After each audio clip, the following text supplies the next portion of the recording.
Terima kasih mohon izin yang mulia, kami lanjutkan ke huruf C, langsung ke huruf C, fakta-fakta hukum. Kami mengambil saja nomor 9 dan 10, yang lain yang dibacakan.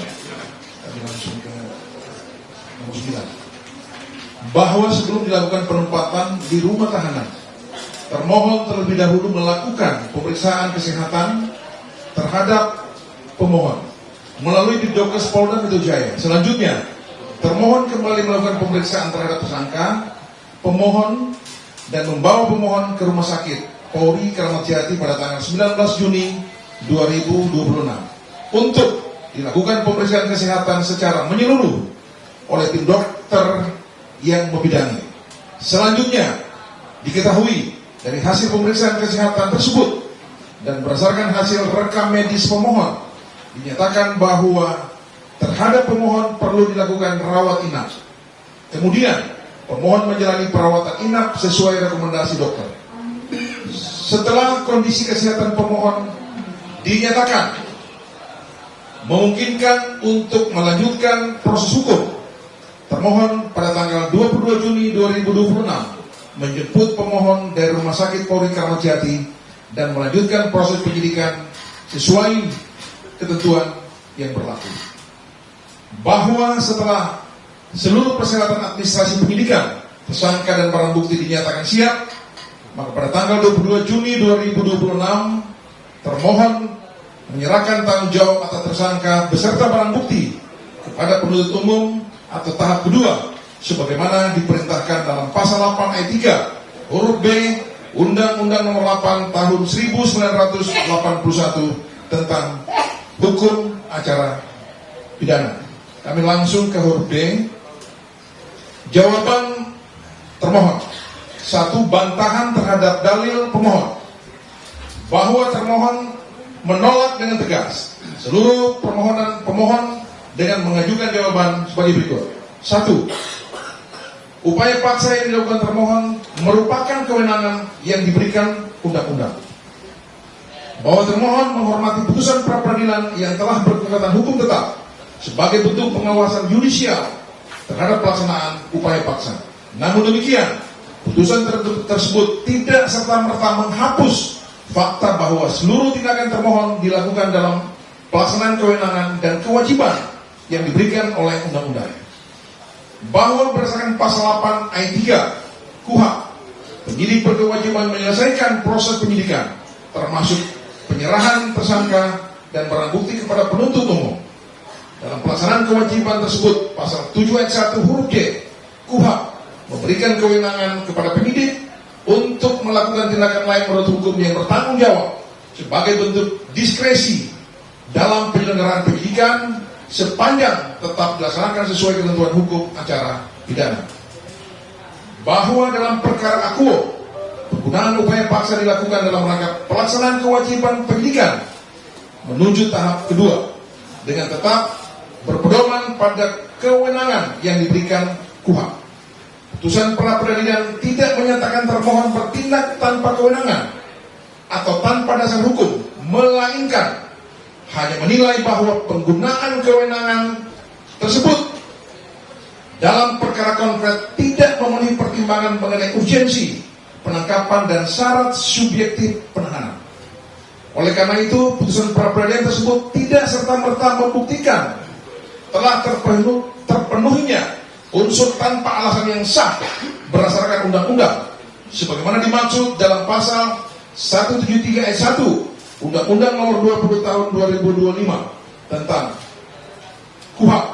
Dengan demikian, tuntutan ganti kerugian yang diajukan pemohon tidak dapat dikabulkan secara otomatis dan tetap harus dibuktikan berdasarkan ketentuan hukum yang berlaku.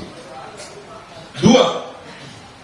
Tuntutan ganti kerugian pemohon tidak beralasan menurut hukum bahwa tuntutan ganti kerugian sebesar 206 juta rupiah yang diajukan pemohon tidak mempunyai dasar hukum dan dasar pembuktian yang memadai.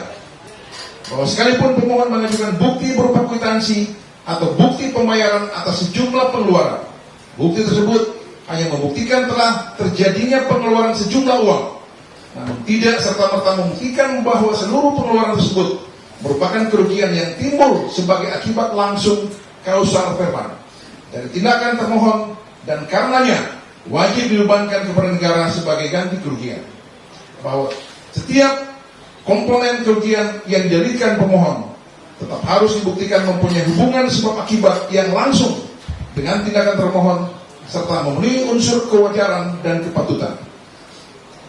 Terlebih lagi, tuntutan kerugian imaterial sebesar 100 juta rupiah hanya didasarkan pada penilaian sepihak pemohon tanpa ukuran yang objektif dan terukur.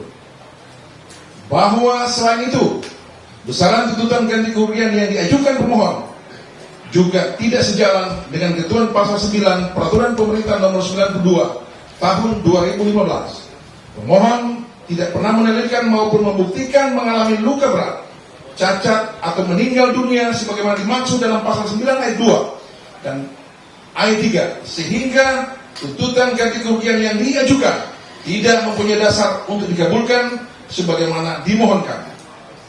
Oleh karena itu, tuntutan ganti kerugian pemohon tidak beralasan menurut hukum dan patut ditolak. 3. Dalil kerugian imaterial. Pemohon tidak mempunyai dasar hukum dan pembuktian yang memadai bahwa dalil pemohon mengenai adanya serangan terhadap kehormatan, beban psikologis, rasa cemas, stigma sosial, maupun kerusakan reputasi akibat pemberitaan media pada hakikatnya hanya merupakan orang yang sepihak yang belum membuktikan bahwa seluruh keadaan tersebut merupakan akibat langsung atau kausal verbal dan tindakan termohon yang dipermasalahkan dalam perkara akuo. Bahwa tekanan psikologis, perhatian publik maupun pemberitaan media tidak semata-mata dapat dibebankan sebagai akibat hukum dari tindakan termohon.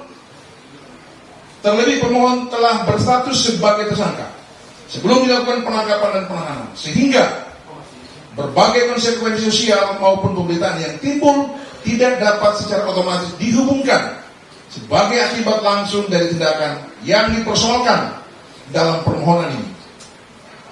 Bahwa dari pemohon yang mendasarkan besarnya kerugian imaterial pada statusnya sebagai tokoh publik, mantan menteri dan mantan anggota DPR RI juga tidak mempunyai dasar hukum, KUHP maupun Peraturan Pemerintah Nomor 92 Tahun 2015 tidak menjadikan kedudukan, jabatan, reputasi atau popularitas seseorang sebagai parameter untuk menentukan besarnya ganti kerugian. Penentuan ganti kerugian harus didasarkan pada pembuktian yang objektif mengenai adanya kerugian yang mempunyai hubungan sebab akibat secara langsung dengan tindakan yang dipermasalahkan, bukan pada status sosial pemohon. Bahwa psikologis sebagai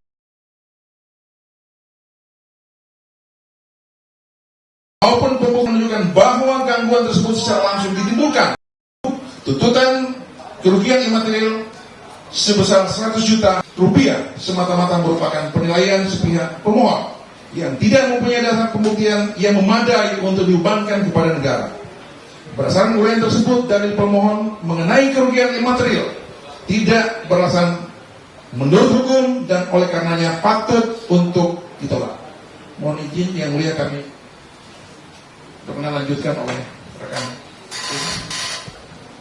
Mohon izin kami lanjutkan yang mulia. 4. Kerugian yang didalilkan